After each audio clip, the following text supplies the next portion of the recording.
이제 봄이 왔으니까 우리가 다시 한번 또 1년의 계획을 세웠으면 좋겠다 하는 생각이 듭니다. 제가 어떤 단어를 이야기해 볼 테니까 뭐가 연상되는지, 어떤 이미지가 드는지 한번 생각해 보십시오.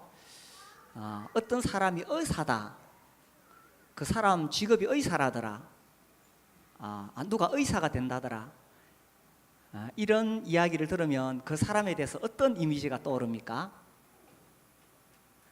1번, 돈 많이 벌겠구나.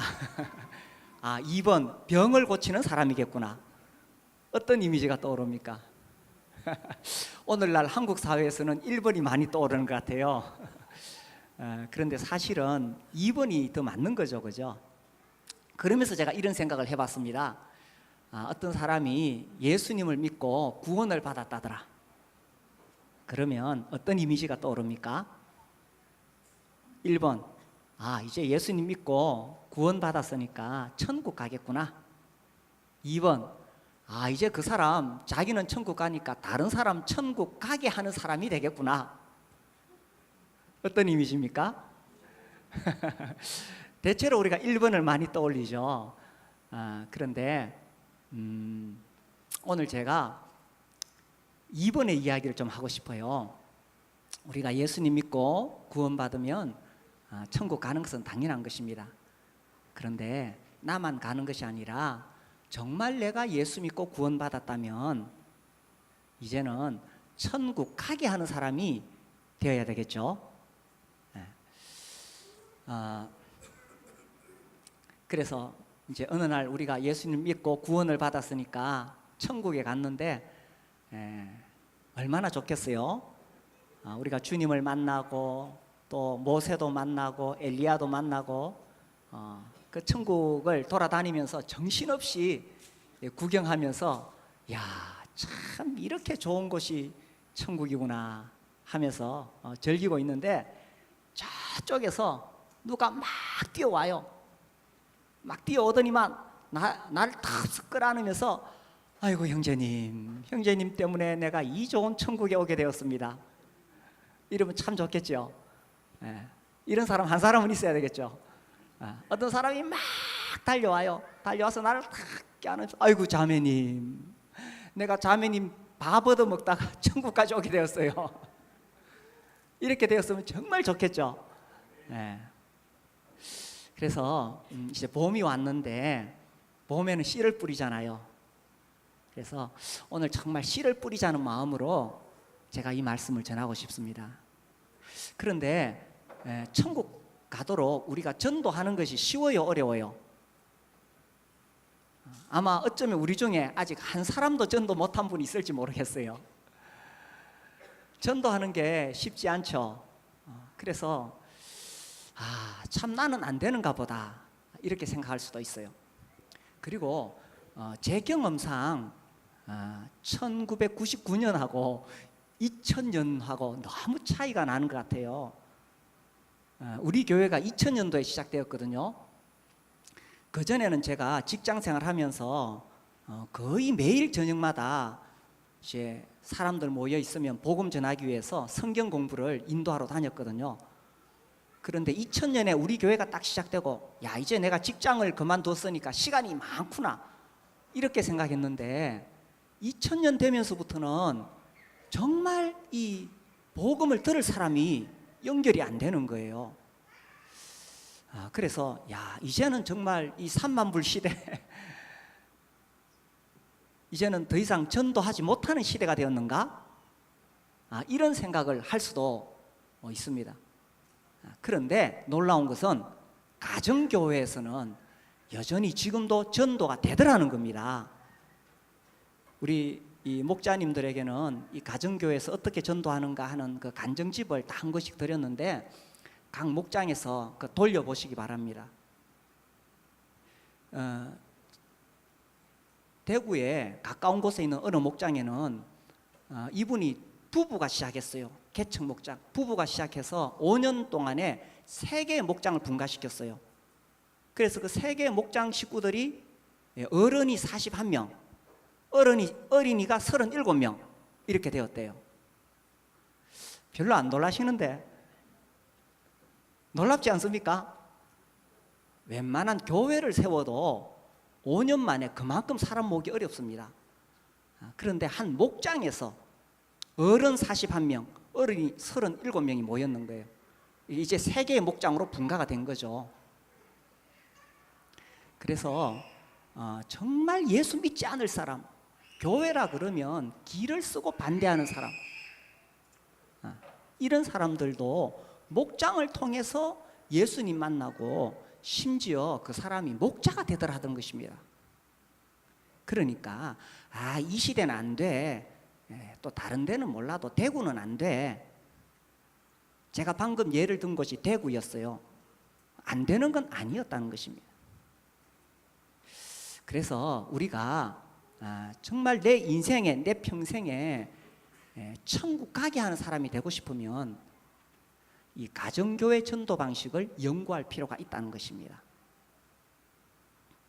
한번 잘 들어보세요. 지금까지의 그 전도 방식은 이런 것이었습니다.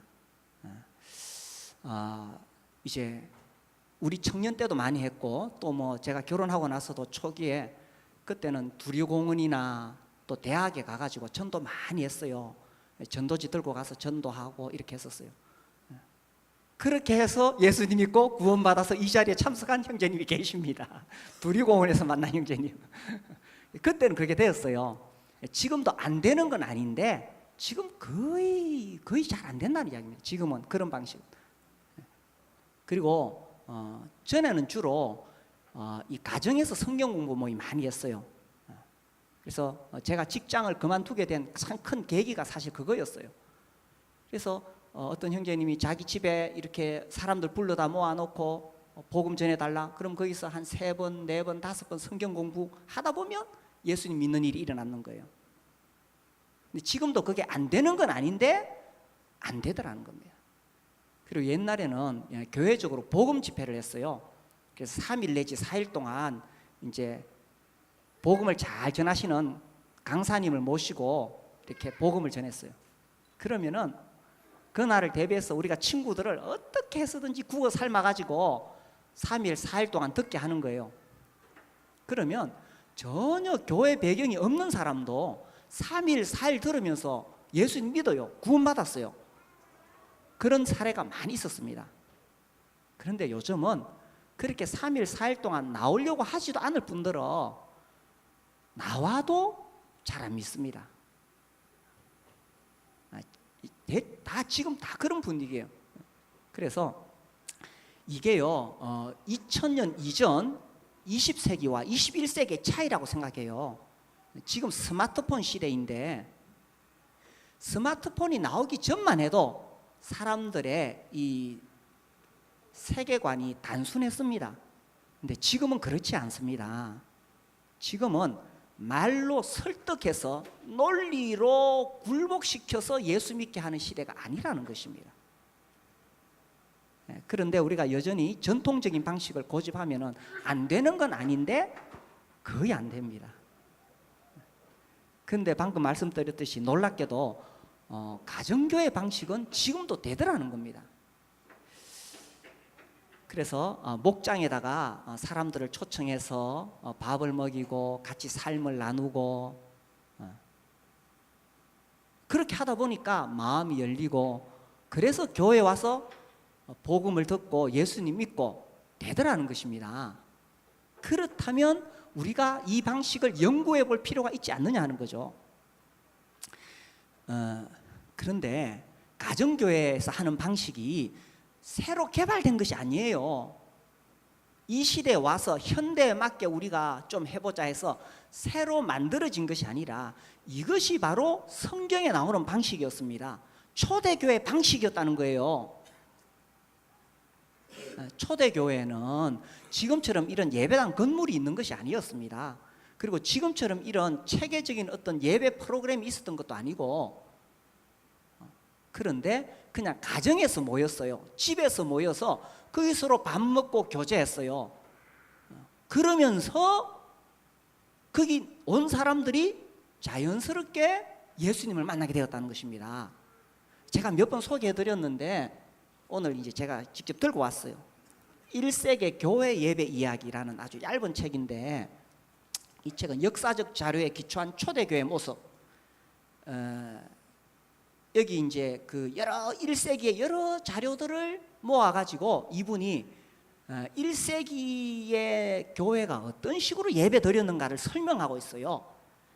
1세기 어느 날 오후 로마 시민 푸블리오스는 한 그리스도인 부부의 초청을 받아 한 가정을 방문한다. 그곳에서 그는 이방인을 따뜻하게 맞이하고 여자와 남자, 어린이와 어른, 종과 주인, 먼저 온 사람과 나중 온 사람, 신자와 불신자 같은 일체의 차별이나 구분 없이 함께 이야기하고 먹고 마시며 격이 없이 토론하고 노래하는 놀라운 광경을 목격한다. 이게 예배였어요. 1세기에는 그냥 막 같이 모여서 남자, 여자, 주인과 노예. 이 사람이 깜짝 놀랍니다. 주인이고 노예인데 한 상에 앉아 같이 밥을 먹고 똑같이 하는 거예요. 어린이와 어른이 다 똑같이 하는 거예요. 실제로 초대교회의 예배는 세상의 질서를 뒤집는 복음의 혁명성을 고스란히 담아낸 축제이자 일상이었다.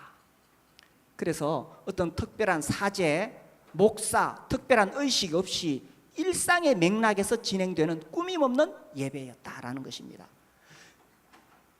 우리 지금 목장에서 그래 하잖아요. 목장에서 남자, 여자, 뭐 주인과 노예는 지금 없지만 어쨌든 모든 사회적인 차별을 우리가 뛰어넘어서 또 어른과 어린이 중요하거든요. 오늘 우리 아까 특송했던 우리 어린이들, 제가 그 목장에 가보니까 6시에 어린이 목장하고 7시, 8시에 또 어른 목장하고, 목장을 2번 해요. 그 집에서 한 날에. 어린이와 어른이 함께 하는 거예요. 그렇게 하면서 여기 이제 이거 소설처럼 썼는데, 이 푸블리오스가 그 집에 갔는데 무슨 뭐 이렇게 예배 프로그램이 있는 게 아니에요. 그냥 같이 먹고, 자 이것은 예수님의 몸입니다 하면서 떡을 나누고, 자 이거 예수님의 피입니다 하고 잔을 나누고, 그냥 먹고 마시고 이야기하고 토론하고, 자 이 문제에 대해서 바울이 뭐라고 했는지 편지가 있는데 한번 읽어봅시다. 그냥 읽어보고. 그런데 그렇게 해서 기독교가 성장해서 결국 로마를 뒤엎은 거예요. 그래서 우리가 목장을 통해서 하고 있는 것은 뭐 새로 개발된 어떤 방식을 하는 게 아니에요. 성경에 보니까 집에 있는 교회였어요. 그래서 건물에 있는 교회가 아니라 초대교회 방식으로 다시 돌아가자는 겁니다. 집에 있는 교회. 성경에 나오는 대로 우리가 교회를 해보자는 것입니다. 우리가 이 목장을 하는 게 무슨 뭐 교회 성장 프로그램, 전도 프로그램이 아니라 성경에 나오는 대로 좀 해보자는 것입니다. 근데 그렇게 하니까 놀랍게도 그 안에서 우리가 정말 걱정하는 거, 우리 자녀들에게 어떻게 신앙을 전수할 것이냐, 이게 되더라는 거예요. 이 시대에 어떻게 전도할 것이냐, 이게 되더라는 거예요. 그리고 이 건물 중심의 신앙은 주일 교인 만들어내요. 주일날은 나와서 경건한 기독교인, 평일에는 내 마음대로 살아가는. 근데 집에서 모이니까 신앙과 삶이 자연스럽게 하나가 되더라는 거예요. 제가 너무 흥분했나요? 그래서 성경에 나오는 대로 해보자는 것입니다. 그런데 이제 이 가정교회를 연구해 보면 전도하는 게 참 어려운 것 같은데 그렇게 어렵지 않아요. 그리고 전도는 특별히 은사가 있는 사람, 성경을 많이 하는 사람만 할 수 있는 게 아니라 이 목장을 통해서 하면 누구나 할 수가 있다는 거예요. 예전에 제가 이제 가정집에서 성경 공부 인도할 때 그때는 제가 성경을 잘 모르니까 한 구절 한 구절 이렇게 외웠어요. 그래가지고 우리 교회에서 초기에는 우리 신당동 시절에는 이 전도훈련 시킬 때 제가 필수 66구절 암송 이래가지고 막 66구절 암송시키고 이렇게 했어요. 벌써 20년 다 돼가니까 이제 아프죠. 그러다가 이거 암송을 못하는구나 이래가지고 만들어낸 게 지금의 천만다입니다. 그 천만다고 순서대로 쫙 해가면은 복음을 전할 수 있도록 그렇게 만들었죠. 지난주에 이제 그 미얀마에 선교하시는 형제님 모시고 우리가 내년 1월 달에 우리 청소년들하고 청년들하고 미얀마에 선교 여행을 가려고 해요. 내년 1월 달 둘째 주, 셋째 주에 가려고 합니다. 그래서 이제 그 형제님하고 이야기하는데 이분이 우리 교회 그 천만다를 미얀마에 보급을 시켰어요. 그 미얀마에는 이런 어떤 책이라든지 성경이 잘 보급이 안 돼 있습니다. 그리고 그 미얀마의 교회 지도자들조차도 이 복음에 대한 성경적인 정리가 안 돼 있어요. 그래가지고 이 천만다를 가지고 쫙 훈련을 시켰는데 그분들이 너무 좋아하더라는 거예요. 그래서 그런 곳에는 이런 천만다가 아주 적절하게 쓰입니다. 물론 우리 교회에서도 이 천만다를 하도록 돼 있죠. 침례 받기 전에 그렇게 하도록 돼 있는데, 그래서 뭐 성경을 한 100구절 외워야 되고 또 은사가 있어야 되고 또 막 특별한 열심이 있어야 전도하는데, 목장으로 하면 그렇게 안 해도 돼요. 그렇게 심각하게 안 해도 누구나 전도할 수 있습니다. 그걸 제가 지금 말씀드리려고 하는 거예요. 그래서 나도 전도할 수 있다는 겁니다. 그렇게 막 어렵게 성경 많이 외우고 이렇게 안 해도 할 수 있다는 것입니다. 그래서 오늘 이야기를 잘 들으시고 나만 천국 가는 사람이 아니라 천국 가게 하는 사람이 되시기를 바랍니다. 자, 그래서 목장에서 할 일이 뭐냐? 목장에서 할 일, 제가 그동안에 이 목회자 코너에 계속 실었습니다. 그거를 오늘 정리해서 다시 한번 말씀드리려고 합니다. 첫 번째 단계는 우리가 뭘 알아야 되냐 하면 내 힘으로 전도할 수 없다는 걸 알아야 돼요. 내가 막 열심히 가가지고 그 사람 어떻게 변화시키려고 변화 안 됩니다. 안 되죠, 그죠? 집에 같이 사는 남편도 변화 안 되죠. 아내도 변화 안 되죠. 내가 사람을 변화 못 시킵니다. 사람을 변화시킬 수 있는 분은 누굽니까? 하나님밖에 없습니다. 그래서 내 힘으로 안 되기 때문에 기도를 해야 됩니다. 첫 번째 단계는 기도를 해야 되는데 그냥 막연히 하나님 내가 전도하게 해주세요 이렇게 기도하면 안 되고, 구체적으로 내가 전도하고 싶은 VIP의 이름을 목장에 적어내고 기도한다. 이게 1단계입니다. 그래서 그 전에 어떻게 하냐면 내가 이름을 알고 대구에 살고 있는 사람, 그리고 예수님 안 믿는 사람, 교회 다니는 사람 생각하지 마세요. 남의 교회 사람 데리고 올 필요 없어요. 대구에 살고 내가 이름을 알고 예수 안 믿는 사람 10명의 이름을 쫙 적어보는 거예요. 그 다음에 그 중에서 제일 가능성이 있는 한 사람을 목장에다 이름을 딱 적어내는 겁니다. 그러면 목장에 5명 있으면 VIP 이름이 몇 명 나오겠어요? 5명 나오겠죠. 그래서 그 5명의 이름을 적어내고 목장에서 매주 끝날 때마다 그 이름을 부르면서 기도하는 겁니다. 그래서 이제 일주일 동안 이제 그 VIP를 내가 만나겠죠, 그죠? 만나면은 뭐 그 사람에게 필요한 게 있는가 대화도 하고 또 같이 밥도 먹고 또 자연스럽게 선물도 하고 또 내가 카톡으로 안부도 전하고 뭐 이렇게 하는 거예요. 그렇게 하면서 너무 심각하게 당신 예수 안 믿으면 지옥 갑니다 이런 말 할 필요 없어요. 이 시대는 그렇게 해서 전도가 되는 시대가 아닙니다. 그냥 내가 이렇게 관계를 계속 맺는 거예요. 그래서 1단계는 VIP 이름을 적어내고 목장에서 함께 기도한다. 그래서 목장에 모일 때마다 지난 일주일 동안에 내가 그 VIP와 어떻게 했는가, 뭐 나는 기도했습니다, 나는 카톡 전했습니다, 밥을 먹었습니다, 뭐 선물했습니다, 뭐 안부를 물었습니다.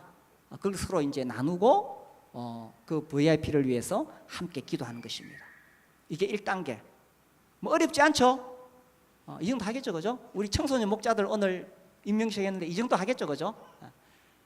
그 다음에 두 번째 2단계. 두 번째 단계는 이제 그 친구를, 그 VIP를 목장에 초대하는 겁니다. 어떻게 초대하느냐? 그냥 이렇게 만나가지고 목장에 밥 먹으러 와. 목장에 밥 먹으러 오세요. 자, 따라해 보세요. 목장에 밥 먹으러 오세요. 그 어렵습니까? 안 어렵죠? 해보세요. 시작. 목장에 밥 먹으러 오세요. 그럼 그 사람이 뭐라 그럴까요? 목장이 뭐 하는 데인데 목장이 있어요. 소 키웁니까? 그 전에 어느 교회 이야기를 들으니까 목장에 오라 그래서 이제 친구 한 사람이 목장을 왔는데 그야말로 카우보이 복장을 하고 왔더래요. 모자 쓰고 긴 장화 신고 이제 목장 간다고 왔는데 집에 떡 들어가는 거예요. 그러다가 그 사람도 예수 믿고 구원받았다 그러더라고요. 그냥 초청하는 겁니다. 초청할 때 심각하게 당신 예수 안 믿으면 지옥 갑니다, 그렇게 할 필요 없어요. 그냥 가볍게 툭 던지는 겁니다. 목장에 밥 먹으러 와요. 목장이 뭔데? 물으면 그냥 와서 밥 한번 먹어보세요. 와보면 알아요. 그 정도 대답해 주면 됩니다. 뭐 구체적으로 우리가 모여서 이렇게 하고 저렇게 하고 말 안 해도 됩니다. 그냥 와봐요. 그냥 와서 그냥 밥 한번 먹어. 뭐 그냥 와서 밥 먹으면 돼. 이렇게 가볍게 툭 던지듯이 초청하는 겁니다. 자, 초청은 가볍게, 나중에 집에 돌아가서 기도는 뜨겁게. 아시겠죠? 따라해보세요. 초청은 가볍게, 기도는 뜨겁게. 그러니까 너무 심각하게 안 해도 돼요. 그냥 가볍게 툭 던지는 거예요. 제가 그 대학에 들어가 가지고 좀 신앙적인 갈등을 하다가 제가 성경을 읽기 시작했어요. 진짠가? 이게 진짠가 싶어 가지고 진짜 천국 지옥이 있는가? 진짜로 성경이 사실인가? 그래 가지고 제가 대학교 1학년 2학기 때 진짜 막 모든 에너지를 성경을 공부하는 데 쏟았습니다. 그래서 성경을 계속 읽고 연구하다가 이제 2학년이 딱 되면서 제 마음에 확신이 왔어요. 확신이 와가지고 그때부터 친구들한테 막 이렇게 복음을 전하기 시작했어요. 전도하기 시작했습니다. 근데 잘 안 되더라고요. 근데 뭐 그러다가 또 뭐 저 따라서 교회 와가지고 예수 믿은 친구도 있고 그래요. 그때 제가 뭘 느꼈냐 하면은 전도를 하려면은 개미 작전이 있고 거미 작전이 있구나, 이런 얘기 한 번 안 들어보셨죠? 제가 그때 깨달은 게 있어요. 개미 작전은 뭐냐 하면 내가 부지런히 사람들을 만나러 다니면서 예수 믿을 사람을 찾는 거예요. 개미는 얼마나 개미가 막 돌아다닙니까? 그죠? 먹을 거 찾으러. 그죠? 개미가 열심히 다니다가 먹을 거 물고 돌아오잖아요. 이 개미 작전. 거미 작전은 뭐냐? 거미줄 쳐놓고 기다리는 거예요. 기다리다 보면 어떤 놈이 걸리게 돼 있어. 그러니까 거미도 먹고 살지. 그렇죠, 그죠? 그러니까 개미 작전이 있고 거미 작전이 있어요. 그래서 내가 개미처럼 정말 이 예수 믿을 사람이 있는가 막 찾으러 다니는 거예요. 그러면서 거미줄을 계속 치는 겁니다. 거미를 쳐놓으면 내가 그냥 가볍게 목장에 밥 먹으러 와 던져놨는데 거기 걸리는 놈이 있다니까. 근데 내가 아무것도 안 하면 아무 일도 안 일어납니다. 따라해보세요. 아무것도 안 하면 아무 일도 안 일어난다. 근데 이제 초청할 때 말씀드렸듯이 너무 심각하게 막 이렇게 하면 오히려 거부감 느낍니다. 그냥 가볍게 초청하세요. 목장에 밥 먹으러 오세요. 그냥 가볍게 하는 거예요. 대신에 목장에 모여서 기도는 뜨겁게 하는 거예요. 정말 뜨겁게 기도하는 겁니다. 두 번째 단계, 목장에 초청하기. 그래서 이제 목장에 오면 어떻게 되겠어요? 오면은 이게 참 신기한 일이 일어나요. 그 사람은 목장에 처음 왔고 목장 식구들도 그 사람을 처음 보는데 낯설까요? 안 낯설까요? 이게 참 묘한 건데요. 사람의 감정은 서로가 통하게 돼 있어요. 목장에서는 그 사람을 위해서 매주 기도해 왔기 때문에 그 사람을 처음 보지만 매우 익숙한 느낌이 듭니다. 또 이 VIP도 목장에 처음 와서 그 다 낯선 사람들인데 묘하게 낯설지 않고 익숙하다는 느낌이 들어요. 왜 그럴까요? 그 목장 식구들이 익숙하게 받아들이니까 VIP도 익숙하게 느껴지는 거예요. 이 사람의 감정은 서로 주고받는 것이기 때문에 이게 통하거든요. 그리고 물론 주님께서 기도를 들으시고 주님께서 그 마음을 열어주시기 때문에 이게 자연스러운 거죠. 자, 중요한 것은 목장에서 그 VIP를 위해서 기도하지 않았는데 별로 관심도 없어. 그런데 VIP가 왔다. 뭐 잘해주기는 잘해주는데 어색할 수 있어요. 그래서 기도로 준비해야 된다는 것입니다. 전도는 절대로 내 힘으로 못합니다. 내가 열심히 한다고 되는 게 아니에요. 주님이 하시는 거예요. 그래서 100% 기도에 달려있지 단지 나의 열심에 달려있는 것이 아니라는 거예요. 오늘 제가 너무 중요한 일을 하니까 자꾸 내려오죠. 우리 청소년 목자들도 알겠죠. 그래서 너무 심각하게 하지 말고, 자, 1단계 2단계 아시겠죠, 그죠? 뭐 어려운 거 없죠, 2단계까지. 중요한 것은 내 마음속에 정말 내 평생에 한 사람이라도 전도해야 안 되겠나, 그죠? 나는 뭐 한 사람 20년 전에 한 사람 했으니까 됐다 이래 하지 마시고 1년에 한 명씩은 해야 안 되겠어요, 그죠? 그 다음에 3단계는 뭐냐 하면은 이 사람이 이제 이 목장에 왔기 때문에 이 사람이 목장에 잘 정착할 수 있도록 도와주는 것입니다. 이것은 혼자서 할 수 있는 일이 아니죠. 목장 식구들이 다 함께 하는 것입니다. 그래서 이 목장이 있으면 모두가 전도에 참여할 수 있다는 것입니다. 어떤 면에서는 내가 데리고 온 VIP가 아니더라도 목장이 있으면 나도 그 사람을 섬길 수 있는 기회가 되니까 나도 전도할 수 있다는 거예요. 천국 가면 나도 상을 받습니다. 그래서 제 목장에 오면은 이 사람을 잘 섬기는데, 섬김의 가장 첫 번째는 기도. 무조건 기도입니다. 기도하지 않으면은 될 수가 없어요. 그 다음에 섬기는데 진정한 섬김은 부담을 주면 안 돼요.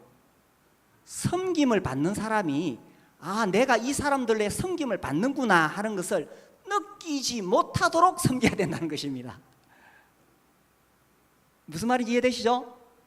섬김을 받는 사람이 내가 섬김을 받는다는 느낌을 받지 못하도록 매우 자연스럽게 섬김을 받아야 된다는 거예요. 자연스럽게. 자, 그리고 또 아주 중요한 것은 현대인들은 사실 섬김을 받아도 워낙 마음이 딱딱해서 감동을 잘 안 받습니다. 그런데 현대인들이 하나님을 경험할 수 있는 매우 중요한 통로가 있는데, 그것은 기도 응답입니다. 그래서 제 목장 식구들이 먼저 기도 제목을 나누고 또 기도 응답 받았다 이런 걸 옆에서 구경하다 보면 자기도 모르게 그 VIP도 기도 제목을 냅니다. 그러면 그 기도 제목을 두고 목장 식구들이 집중적으로 기도해서 그 사람이 기도 응답을 체험하도록 해주는 거예요. 그러면 이 사람의 마음이 열려서 하나님이 계시기는 계시는가 보다, 여기까지 오게 되는 것입니다. 그래서 여기까지 하면 됩니다. 여기까지. 자, 우리 오늘 본문 말씀을 보겠습니다. 요한복음 4장.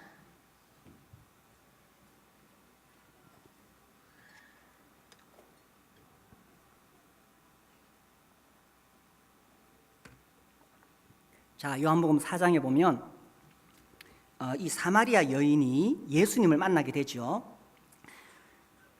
이 물길로 왔던 여자가 28절, 여자가 물동이를 버려두고 어떻게 합니까? 동네로 들어가서, 이게 중요합니다. 동네에 들어가지 않으면 전도할 수 있어요, 없어요? 동네에 들어가야 돼요. 그래서 우리 여기 이제 직장 생활하면 그 직장 생활, 그 직장에 들어가야 되고, 또 아파트 이웃 주민을 만나야 되고, 동네에 들어가야 돼요. 집안에서만 되는 게 아니라 동네에 들어가야 된다는 것입니다. 동네로 들어가서 사람들에게 이르되 내가 행한 모든 일을 내게 말한 사람을 뭐라고요? 와서 보라. 첫 번째는 동네에 들어가야 됩니다. 안 들어가면 안 돼요. 내가 가서 와서 보라는 겁니다. 그런데 30절, 그들이 동네에서 나와 예수께로 오더라. 이 사람이, 이 여인이 와서 보라고 이야기하니까 사람들이 그 말을 듣고 오는 사람들이 있었다는 이야기입니다. 오늘날도 마찬가지입니다. 오늘날 요새는 전도 안 돼, 이렇게 포기하지 말고 동네에 들어가는 겁니다. 직장에 들어가는 겁니다. 또 이웃 사람들에게 들어가는 겁니다. 들어가서 그에게 와서 보라고 이야기하는 것입니다. 근데 너무 심각하게 마지 말고 그냥 툭 던지는 거예요. 만날 때마다 밥 사주면서 목장에 밥 먹으러 와요. 그냥 이렇게 던져 놓는 거예요. 계속 툭툭 던져 놓는 거예요. 그런데 그 사람이 살다 보면은 어려운 일을 만날 때가 와요. 하나님께서 기도를 들으시고 이제 역사하시는 거죠.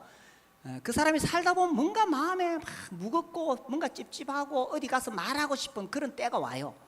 그때 이 사람이 딱 떠올리는 겁니다. 그럼 나도 목장에 밥 먹으러 한번 가볼까? 근데 그 사람은 알아요. 내가 예수 믿는 사람이기 때문에 목장에 가면 틀림없이 예수 믿는 사람들이 모인다는 걸 알아요. 내가 굳이 그 설명 안 해도 돼요. 그래서 그렇게 초청을 하는 겁니다. 그래서요, 우리 목장이 지금 이제 한 9년째 가면서 잘 자리 잡아가고 있습니다. 잘 자리 잡아가고 있는데, 우리 목장 식구들끼리 재미있는 목장으로 거치면 개모임밖에 안 되는 거예요. 정말 영혼 구원하는 그런 교회가 돼야 된다는 것입니다. 우리 교회도 우리끼리 재밌게 놀라 그러면 더 좋은 프로그램 개발하고 이렇게 재밌게 놀면 돼요. 그런데 우리가 진짜 알아야 돼요. 예수님의 지상 명령을 이뤄내야 되는 거예요. 그러므로 너희는 가서 모든 민족으로 제자를 삼으라고 했을 때에 예수님의 그 명령을 이뤄내지 못하면 안 되는 거예요. 나만 천국 가는 사람 되는 게 아니라 내가 천국 가게 하는 사람이 돼야 된다는 거예요. 이거 안 되면 안 되는 거예요. 그래서 목장이 구원받은 신자들끼리 모여서 재밌게 노는 그런 목장으로 끝나면 안 되고, 물론 우리 성도들의 사랑이 있어야 됩니다. 있어야 되는데, 이제 우리가 9년이 지나가는데 제 마음에 이제 우리 5월달 되면 10년이 시작되거든요. 우리가 가정교회 10년 차를 맞이하기 전에 정말 우리 목장이, 우리 가정교회가, 우리 교회가 하나님이 교회를 세우신 그 본래의 목적을 회복할 수 있게 되기를 바라는 거예요.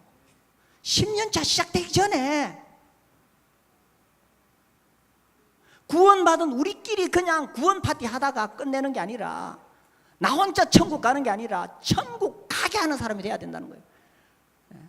그래서 뭐 너무 심각하게 뭐 예수 믿는 일 하지 마시고 그냥 하세요. 우리 목장에 밥 먹으러 와요. 자, 따라해보세요. 우리 목장에 밥 먹으러 와요. 할 수 있겠죠? 뭐 안 오면 할 수 없고 그냥 그 던져 놓는 거예요. 또 여기 와서 던져 놓고. 그래서 그렇게 편안하게 접근해야 됩니다. 그렇지 않고 이렇게 내가 어떤 의도를 가지고 접근하면은 상대방이 탁 벽을 칩니다. 사실 어떤 면에서 제일 전도하기 어려운 사람이 저예요. 제가 이렇게 만나서 조금 친절하게 대하면 사람들이 어떻게 생각할까요? 당장 압니다. 제가 이 이야기를 해도 될지 모르겠는데, 보험하는 형제님이 이런 이야기를 하셨어요. 자기는 우리 성도들하고 정말 더 가깝게 잘 지내고 싶은데 자기가 다가가서 이렇게 딱 가깝게 하면은 우리 성도들이 오해하지 않을까 자기는 두렵대요. 이해되시죠? 우리 왜 옛날 고등학교 친구들이 어느 날 갑자기 연락 와서 찾아와서 막 잘 지내는데 보험하는 친구다. 그럼 뭔가 좀 내 마음에 뭔가 좀 그렇죠, 그죠? 그 친구는 전혀 그런 의도 없이 왔는데도 우리가 그렇게 생각할 수 있어요. 마찬가지입니다. 세상 사람들도 내가 너무 열심히 막 이렇게 하면 금방 압니다. 잘해주면은 뭐 밥 사주고 뭐 선물 주고 이렇게 하면 금방 알게, 아, 저 친구가 나 교회 데리고 가려고 그러는구나. 딱 선을 긋습니다. 그러니까 그렇게 하지 말고 그냥 관계를 맺는 거예요. 그냥 관계를 맺으면서 밥 사주고 우리 목장에 밥 먹으러 와, 이렇게 하는 거예요. 관계를 맺는 거예요. 그리고 그 친구가 목장에 왔을 때에, 이 중요한데, 목장에 왔을 때에 이 한 사람 목장에 오는 게 쉬운 일이 아니잖아요. 그러니까 그때 기회를 놓치지 않고 성경을 펴가지고 복음 전하면 안 된다는 겁니다. 목장에 밥 먹으러 오라고 했기 때문에 그냥 밥만 먹고 가게 해야 되는 거예요. 야, 드디어 목장 왔구나. 막 그리 전부 다 목장 식구들이 달려 들어가지고 예수 믿어야 된다 그러고, 안 믿으면 지옥 간다 그러고 다음에 다시는 안 옵니다. 그래 하지 말고 그냥 밥 먹으러 오라고 했기 때문에 그날은 밥만 먹고 가도록 그냥 편안하게 그 사람 뭐 이야기 들어주고 편안하게 그 다음에 오면 또 그렇게 해주는 거예요. 한 2번 3번 그래 하다 보면 그 사람이 알아요. 말 안 해도 알아요. 그러면 자연스럽게 조금씩 우리가 목장 순서대로 그렇게 해나가면 되는 겁니다. 그래서 목장에서 뭔가 우리는 자꾸 사람 오면 성경 공부를 시켜야 된다든지 막 이렇게 하는 부담을 가지고 있는데 그렇게 해서 전도된 사례가 거의 없습니다.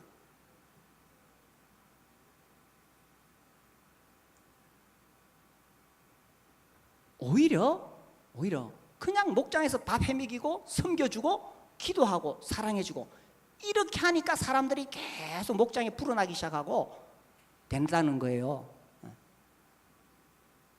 그래서 자 이렇게 하면 됩니다. 제가 말씀드렸던 요 3단계 그죠? 그냥 목장에 밥 먹으러 오세요. 기도하는 거예요. 그리고 목장에 오면 편안하게 그냥 밥만 먹여서 보내면 되고 그 목장이 잘 정착할 수 있으면 되고 이게 목장의 살림. 그 다음에 교회 살림. 교회에서 이제 본격적으로 체계적인 성경 공부 프로그램을 제공하는 것입니다. 우리 교회는 예수님 안 믿는 사람에게 예수님을 전하기 위해서 잘 돼 있습니다. 복음반 10시간 한번 들어보십시오. 우리 형제님들이 진짜 잘 전하고요. 자료도 잘 돼 있고 잘 돼 있습니다. 그리고 천만당 5시간 잘 돼 있습니다. 생명의 삶 13시간 잘 돼 있습니다. 예수 영전 모임 1시간 반에서 2시간 하는데 잘 돼 있습니다. 왜 목장에서 성경 공부하지 말라고 하느냐? 여기 보세요. 예. 왜 목장에서 성경 공부하지 말라고 하느냐? 크게 2가지입니다. 하나는 목장에서 궁금한 게 있어서 그 사람이 궁금한 게 있어서 목장에서 답을 다 주면 그럼 교회 나오겠어요? 안 나오겠어요? 안 나와요. 뭔가 궁금한 걸 목장에서 물으면 내가 알지만 내가 성경 착 펴서 전할 수 있지만 입이 건질건질하지만 이렇게 답하셔야 됩니다. 나중에 생명의 삶 들으면 다 알 수 있어요. 이렇게 해놓으면 돼요. 그럼 이 사람이 생명의 삶이 뭘까? 궁금하게 만들어 놓는 거예요. 뭐 물으면은 나중에 생명의 삶 들으세요. 이렇게 하면 돼요. 그래서 목장에서 답을 다 주지 말라는 겁니다. 마음의 궁금증을 일으켜서 교회로 연결시키기 위해서. 그래야 어떤 한 부분적인 답만 주는 것으로 끝나지 않고 체계적인 성경 공부를 교회에서 체계적으로 쫙 해나가도록 그렇게 유도해야 된다는 것입니다. 그래서 목장에서 성경 공부하지 말라는 거예요. 2번째는 목장에서 성경 공부를 하게 되면 가르치는 자와 배우는 자로 이렇게 딱 선이 꺼져 버립니다. 그러면은 진솔한 삶 나누기가 안 된다는 거예요. 가르치는 사람도 가르치는 입장에 있기 때문에 늘 가르쳐야 되기 때문에 진솔한 삶 나눔이 안 되고 배우는 사람은 배우는 입장이니까 정말 마음에 있는 것을 편안하게 내어놓는 그런 관계가 안 맺어진다는 겁니다. 그래서 목장에서는 정말 관계를 맺어주고 기도하고 진짜 성경 말씀을 전해야 되는데 목장에서는 어떻게 성경 말씀을 전하느냐? 성경을 펴서 성경 구절로 전하는 게 아닙니다. 정말 성경 말씀대로 살아가는 우리가 다 못 살잖아요. 그죠? 100%. 성경 말씀대로 살아가려고 발부둥 치는 모습을 보여주는 거예요. 그걸 보고 VIP가 아 진짜 내가 교회 다니는 사람 싫어했는데 내가 교회라 하면 딱 질색이었는데 이 사람들은 그래도 성경대로 살려고 하는구나. 거기에 감동을 받는 거예요. 우리가 안 되지만 그래도 말씀에 순종하려고 애를 쓰고 그런 모습에 감동을 받는 거예요. 그래서 목장에서 성경 공부 시키지 말라는 겁니다. 대신에 궁금증을 일으켜서 교회에 가서 하라고 하는 거예요. 근데 교회에 오면 말씀드렸듯이 우리는 체계적으로 쫙 돼 있습니다. 복음 전환 체계가. 그 다음에 이제 이게 우리가 또 생각을 바꿔야 되는데 옛날에는 복음을 딱 들으면 한순간 내가 죄 용서 받았구나, 구원 받았구나, 천국 가는구나. 딱 한순간 딱 그게 시점이 딱 정해져요. 그리고 이 사람이 구원 간증하고 침례를 받습니다. 그런데 지금 이 시대는 그렇지 않아요. 물론 구원 받는 것은 어느 한 시점에 일어날 수 있지만 지금은 그렇지 않아요. 지금은요, 이 스마트폰 시대에 워낙 잡다한 것들이 머리에 많이 들어가기 때문에 그렇게 한순간으로 끝나지 않아요. 그래서 뭐가 필요하냐면은 이 체계적인 성경 공부가 계속 필요하다는 겁니다. 우리 교회는 생명의 삶에서 확신의 삶, 새로운 삶, 이게 굉장히 체계적으로 잘 되어 있습니다. 그 다음에 경건의 삶, 하나님을 경험하는 삶, 그리고 각 과정마다 구원의 확신을 진단하도록 되어 있어요. 이 과정이 잘, 그래서 자연스럽게 복음이 무엇인가를 이해하고 점점 더 그 안에 뿌리를 내리도록 그렇게 되어 있어요. 그래서 아이고 이제 이 사람 이제 예수 믿는다고 구원 받았다 하고 오늘 죽어도 천국 간다 하고 침례까지 받았으니까 이제 내 할 일 끝이다. 그게 아니더라는 것입니다. 그게 아니라 그 사람과 함께 계속 교회에서 제공하는 이 체계적인 삶 공부, 생삼, 확삼, 세삼, 경삼 계속 함께 할 수 있도록 내가 함께 가고 계속 도와줘야 된다는 사실입니다. 그렇게 하면서 자기도 모르게 이 복음이 완전히 뿌리를 내리고 예수 믿는 사람으로 그렇게 성장하게 된다는 거예요. 그래서 이제 예를 들면 이런 거죠. 옛날에는 이 단회적 복음 증거를 많이 했어요. 한 자리에 앉아서 한 2시간, 3시간 쫙 전해서 예수 믿는다 이랬는데 요즘은 그렇게 잘 안 합니다. 요즘은 제가 봤을 때 연대기 성경 공부가 아주 좋은 거라고 생각하는데 창세기부터 요한계시록까지 다 공부합니다. 처음부터. 이게 이제 미전도 종족에게 NTM에서 복음 전하려고 개발한 것인데 창세기부터 계속 공부해 내려오는 거예요. 긴 시간에 걸쳐 1년에 걸쳐서 1년 너무 기니까 현대인들에게 좀 줄여가지고 뭐 6개월 만에도 하고 뭐 3개월 만에도 하는데, 그러니까 복음의 어떤 내용을 들었다고 되는 게 아니라 성경 전체를 계속 공부를 해나가야 이것이 완전히 뿌리를 내리기 때문에 옛날처럼 뭐 그 자리에서 전도해가지고 구원받았다, 물론 그게 불가능하지는 않습니다. 많은 잘 안 된다는 시작입니다. 그래서 교회에서는 지속적으로 체계적인 성경 공부를 계속 제공하고 심지어 침례를 받았다 하더라도 그게 맞추면 안 되고 그 사람이 정말 이 신앙의 뿌리가 내려지고 새로운 삶을 통해서 변화가 되어지고 점점 성장해 갈 때까지 목장에서 계속 붙잡아 줘야 됩니다. 그렇게 해서 결국 그 사람이 목자가 돼버리면 되는 거예요. 목자가 되면 참 묘해요. 언제 형이 됩니까? 나이 먹으면 형 됩니까? 언제 형이 되죠? 동생 태어나야 되잖아요. 언제 부모가 됩니까? 나이 먹는다고 부모 안 돼요. 근데 신기하게 결혼해서 아기를 낳으면 다 부모가 되고, 그죠? 부모가 되는 순간 모든 게 달라집니다. 모든 보는 눈이.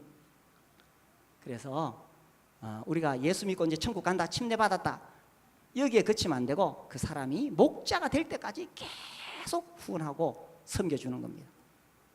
그러면 예수님이 하신 지상 명령, 모든 민족으로 제자를 삼으라고 했을 때 제자 삼는 데까지 가는 거예요.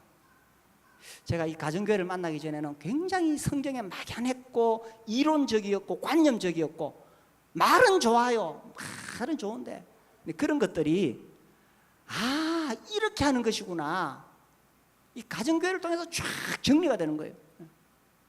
왜 그러냐 하면 성경에 나오는 방식대로 하고 있으니까. 성경에는 집에 있는 교회를 세우는 거예요. 성경에 나오는 방식대로 하니까 되더라는 것입니다. 그래서 자, 이제 봄입니다. 봄에는 씨앗을 뿌려야 되겠죠.